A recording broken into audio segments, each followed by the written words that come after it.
स्त्री, पुरुषों ने जिसे नाम दिया त्रिया,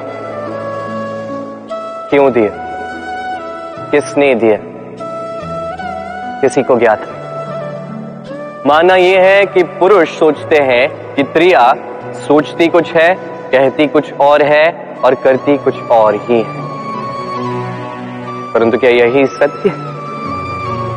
वास्तविकता यह है कि त्रिया वो चरित्रहीन पुरुष है और कोई नहीं। वो पुरुष जो स्त्रियों से कहते हैं कि आप माता हो, आप देवी, आप बहन हो, और सोचते क्या है? सोचते हैं कि ये स्त्री हमारे पांव की धूल है और कुछ नहीं।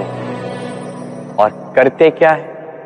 उनके सर पर, उनके केशों पर चूड़ामणि लगाकर सोचते हैं कि वो उनके चरणों की धूल है। स्त्री का मान भंग करते हैं, उन्हें दासी समझ लेते हैं।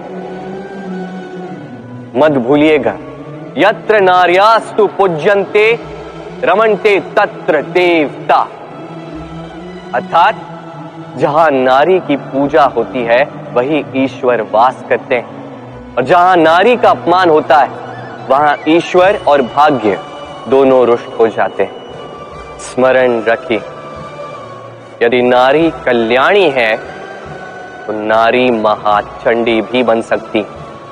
यदि नारी माता बन के जन्म दे सकती है तो नारी मृत्यु बन के विनाश भी कर सकती। जहां नारी का अपमान होगा वहां महान भारत भी महाभारत की ओर जा सकता है। स्मरण रखिए, नारी का अपमान कदापि नहीं हो सकता, और यदि नारी का अपमान हुआ अर्थात आपका विनाश आपके निकट आ रहा है, और ये उसके पहले कदम की पहली आहट है। मेरे अपमान का मूल्य हस्तिनापुर को अपने नाश के साथ देना होगा, नाश के साथ देना होगा, नाश के साथ देना होगा। हरे मुरारी, हे नाथ नारायण वासुदेवा। तुम्हारा अस्तित्व, तुम्हारा व्यक्तित्व ही अग्नि से जन्मा है। यदि किसी ने तुम्हें कलंकित करने का प्रयास किया तो सर्वप्रथम उसी के हाथ जल जाएंगे। मुझे क्षमा कर दो द्रौपदी। मैं क्षमा चाहता हूँ कि जिस पुरुष जाति का निर्माण किया, आज उसी पुरुष जाति ने स्त्री की ये दशा की है। आज धर्म और अधर्म की परिभाषा एक हो चुकी। एक नारी का क्रंदन देखकर भी किसी भी मनुष्य का हृदय नहीं पिघला। आज ईश्वर का मानव जाति से विश्वास उठ चुका है। इस संसार की ओर से, मनुष्य जाति की ओर से, इस समाज की ओर से आज ये ईश्वर तुम्हारा नमन करता है द्रौपदी। मैं नारायण तुमसे और इस संसार की हर एक स्त्री से क्षमा मांगता हूं। संसार देखेगा, जो नारी प्रेम कर सकती है वो महाप्रलय भी ला सकती है। स्त्री जन्म से किसी की पुत्री, धर्म से किसी की पत्नी और कर्म से किसी की माता। यही छवि है हमारे मन में एक स्त्री की, है ना? एक अतुलनीय योगदान है स्त्री का हमारे जीवन में, और बिना स्त्री के हम कुछ भी नहीं। पर अधिकार, यहां हम भूल कर जाते हैं।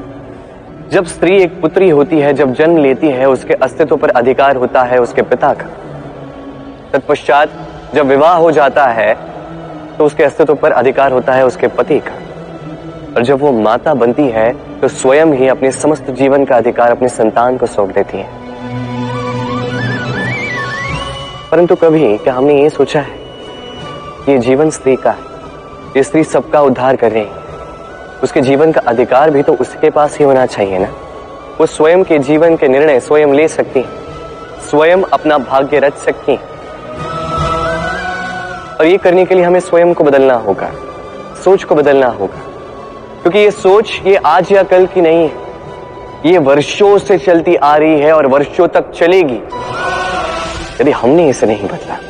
और हम तभी बदल सकते हैं जब हम स्वयं में आज परिवर्तन लाएं।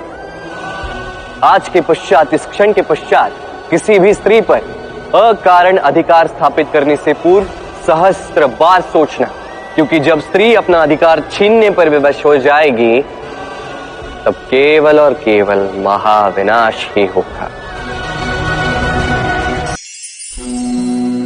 विजय। विजय प्राप्त करने के लिए मनुष्य क्या कुछ नहीं करता, हर संभव प्रयास करता है, परंतु क्या अपनी विजय प्राप्त करने के लिए कुछ भी दांव पर लगा देना उचित है? कदापि नहीं। अपना खोया हुआ मान, खोई हुई संपत्ति, खोए हुए अधिकार पुनः प्राप्त करने का एक ही मार्ग है, और वो है पुरुषार्थ, जुआ नहीं। जो व्यक्ति स्वयं हरा हुआ है, अपनी जीत को प्राप्त करने के लिए किसी और को दांव पर कैसे लगा सकता है? ये पूर्णतः अनुचित है। कई बार भौतिक धन पाने के लिए, संपदा पाने के लिए हम हमारा वास्तविक धन, हमारे अपने, उन्हें खो जाने के लिए सज्ज हो जाते हैं। ये उचित नहीं है। संकट कितना भी बड़ा क्यों ना आए, हमारे अपनों को हमारे साथ ही रखना चाहिए,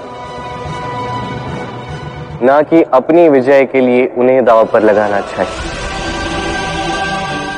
ये भूल किसने की है, आप कभी दोहराइए मत। सुख, दुख, मृत्यु, महामारी ये कभी बता के नहीं आते, या कभी पूछ के आते। और कुछ ऐसा ही होता है द्यूत का ये खेल,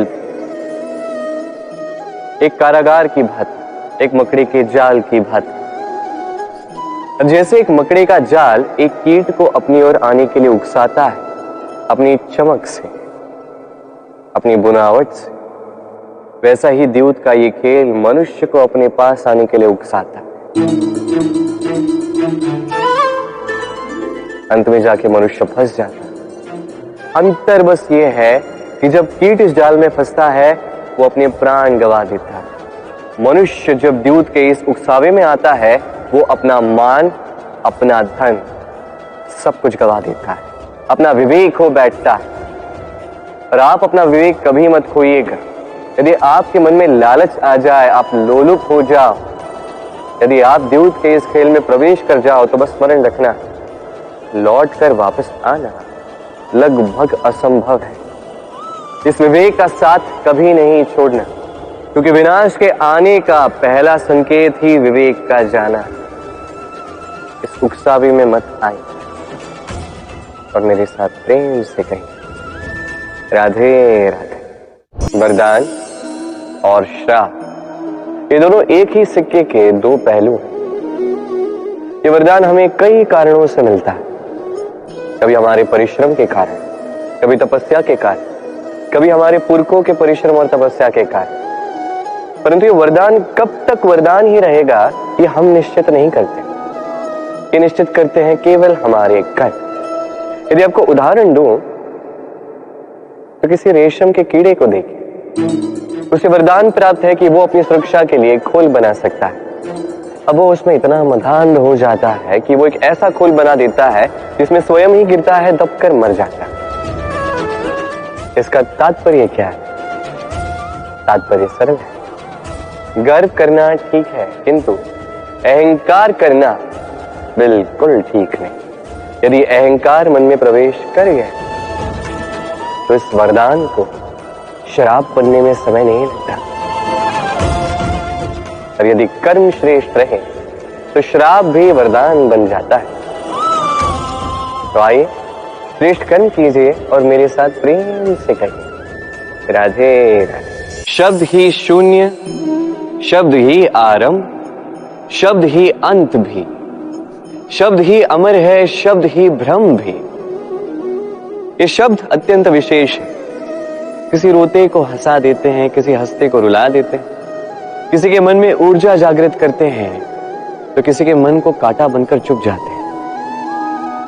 एक अत्यंत महत्वपूर्ण बात है जो समझना अत्यंत आवश्यक है।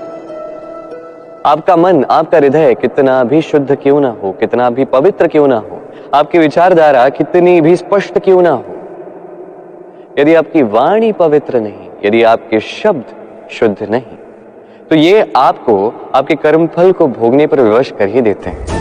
एक सरल सा उदाहरण देता हूं। आपके जीवन में कोई ऐसा होगा जो आपको नहीं भाता, जो कदाचित अधर्मी होगा, जो कदाचित नीच बुद्धि वाला होगा, परंतु उसे अपशब्द कह देने से उसमें परिवर्तन तो नहीं आता, उसकी मानसिकता तो नहीं बदलती, बस मन में प्रतिकार की भावना जागती है, द्वेष की भावना जागती है और कुछ नहीं। इसलिए इन शब्दों पर नियंत्रण रखिए, इस वाणी पर नियंत्रण रखिए।